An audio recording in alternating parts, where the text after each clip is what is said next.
Hello everyone. Today I'm going to talk about Cox proportional hazards model. The presentation consists of two parts. The first part is statistical background of Cox pH model, where I will briefly talk about the properties of survival data. Then I will introduce the Cox pH model.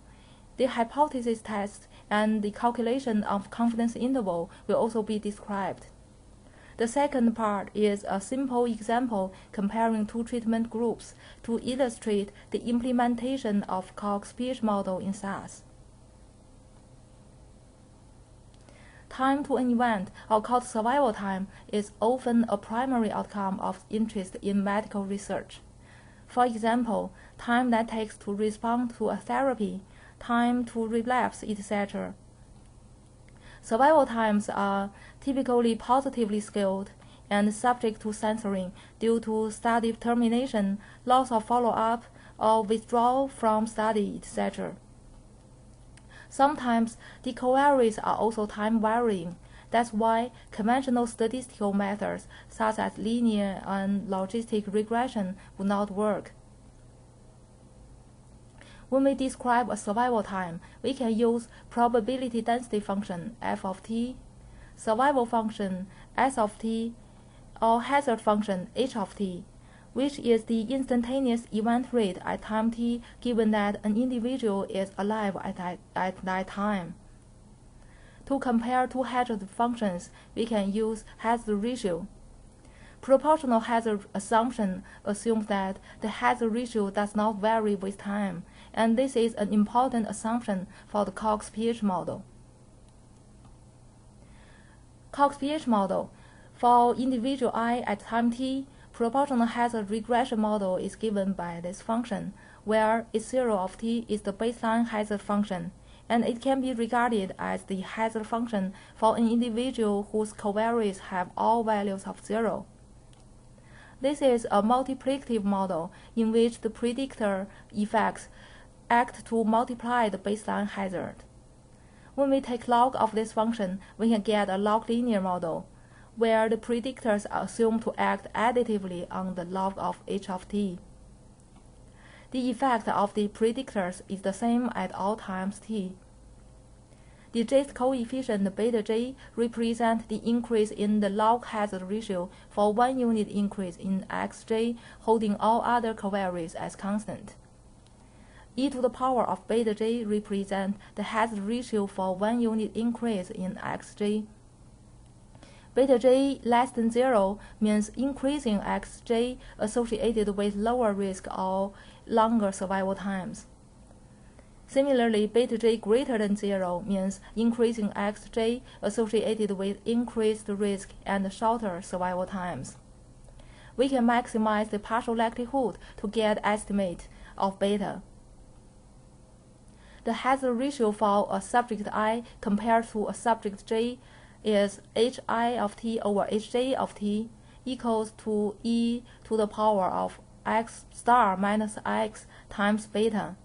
We can see that the baseline hazard cancels out of the numerator and the denominator.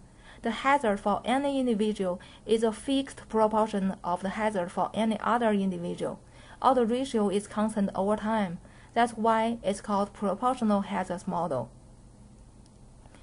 We plug beta hat to this function to get a point estimate for the hazard ratio. Hazard ratio can be interpreted as a percent change in risk.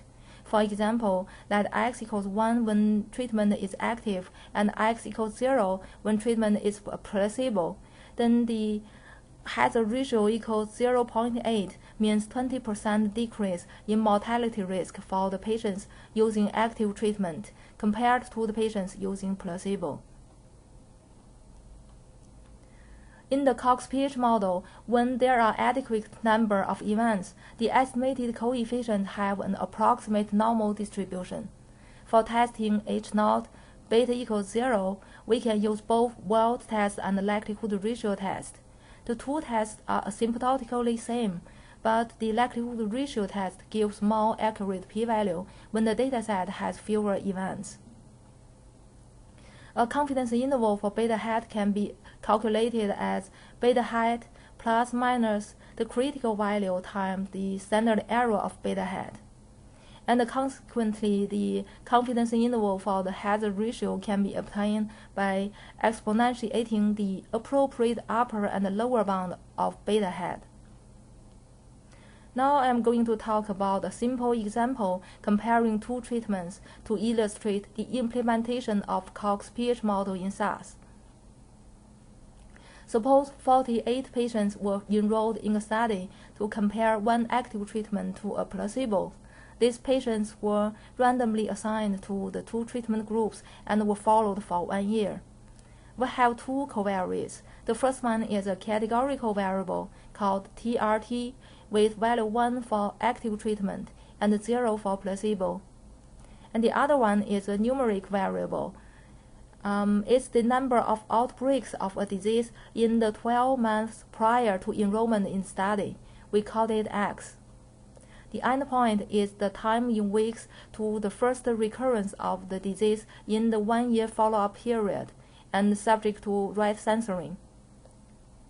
The objective is to estimate impact of covariate X on the comparison between the two treatment groups. Here's the SAS code. The raw data have 4 columns. The first column is treatment. The second column is patient number, and the third column is time in weeks, where minus sign means this number is right censored, and the last column is X. We first use left test procedure with plus equals LLS to check the proportional hazard assumption using plot of the log of minus log of S versus time. Here's the plot. Under the proportional hazard assumption, the graphs of these functions for each group should be parallel, and we can see that these two lines are roughly parallel. We then use the PH-REC procedure to fit the Cox-PH model, where model statement is used with the time variable and the censoring indicator on the left side of the equal sign and the covariates on the right side of the equal sign. The ties option is used in the event that more than one observation has tied event times. Here's the SAS output. 3 different methods are used: likelihood ratio test, score test, Walt test. And we can see the p-value is less than 0.005, which is significant. Under the null hypothesis of no covariate effects, we can conclude that fluctuations in event times are associated with either treatment group or X or both. The estimated coefficient for X is 0.176 with a p-value 0.007, which is significant. And this means that prior disease occurrence frequency is an important consideration when analyzing the event times. The hazard ratio for X is 1.193. We can interpret this as a 19.3% increase in the hazard of the disease recurrence for each additional prior occurrence of the disease. The test for the group effect is also significant with p-value 0.016 and indicates a significant difference in the distribution of event times between the two treatment groups after adjusting for the covariate X. The hazard ratio 0.4 indicates that the covariate adjusted hazard of the disease recurrence for the active group is only about 40% of that for the placebo group at any time t. That's the end of the presentation. Thank you.